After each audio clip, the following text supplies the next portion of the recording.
So you're going to want to start on the Secretary of State's votetexas.gov website, and here you can check if you're registered to vote already. If you are, awesome, great. If you're not, then you won't be able to vote in this election. But get registered so you can vote in the next one. The next one is going to be the general. Once you know that you're registered, you want to pull up your county election website if there's one available. And from here, you just want to navigate and look around until you see where the sample ballots are available. Luckily, they make it pretty easy for Travis County. You just put in your name, your birthday, and then if you're registered in the county, it'll pull up what exactly will be on the ballot whenever you go into the polls. But if you're like me and your registration is messed up, you'll have to work a little bit harder to see what's going to be on your ballot. You know, pick which primary you're voting in, Democrat, Republican. I'm going to look at the Democrat one. This is all the possible positions that's going to be on there whenever you go in to vote. This isn't going to be what you see exactly. So again, you only need to do this if your personal sample ballot isn't available. If that's the case, go to Who Represents Me. This is a .gov website for Texas. I'll put the link somewhere, and then you just put in your address, and it'll show what district you're in for the U.S. House of Representatives, Texas House of Representatives, and the Texas Senate. Write that stuff down, write those districts down, and see what candidates are running for those districts and precincts and all that. You can also see what's on your county ballot through the Secretary of State's votetexas.gov website. You just click on what's on the ballot, and then click on the election. We're doing this one, March 3rd primary. And then, you select the election year, which party, and then the county. Okay, there we go. Again, this is only if you don't have a personal ballot. Okay, now you want to grab something to write on, because they don't let you take electronic devices or use electronic devices whenever you're in the polling station.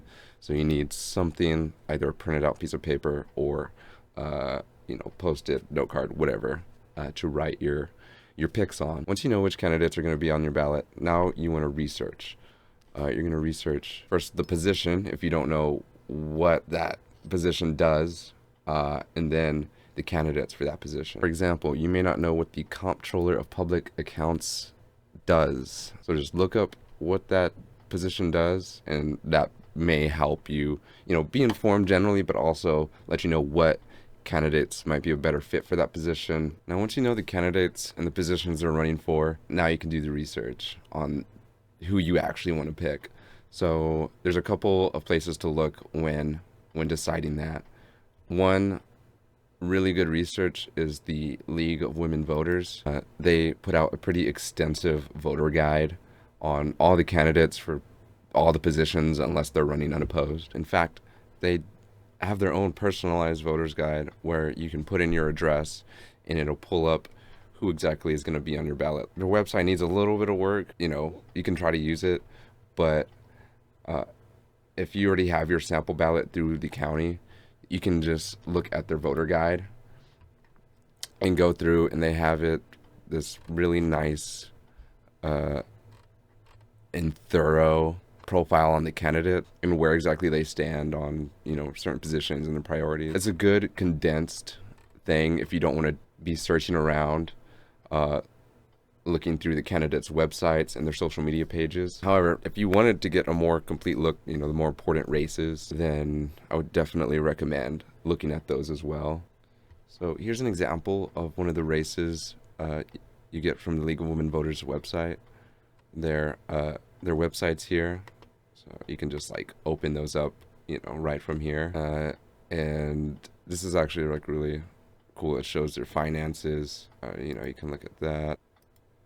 This is my first time seeing this, so I'm just kind of taking it in. Oh, look at that! You can just compare their answers for these questions here.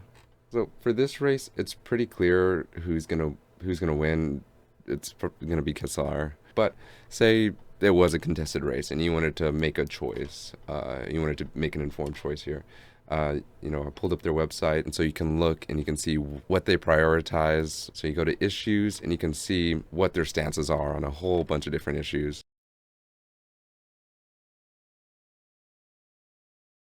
Once you've decided who you like best, write them down. And then make a plan to vote and then do it. It's not going to solve all of our problems when it comes to fixing all the various messes that affect our lives, but it's something.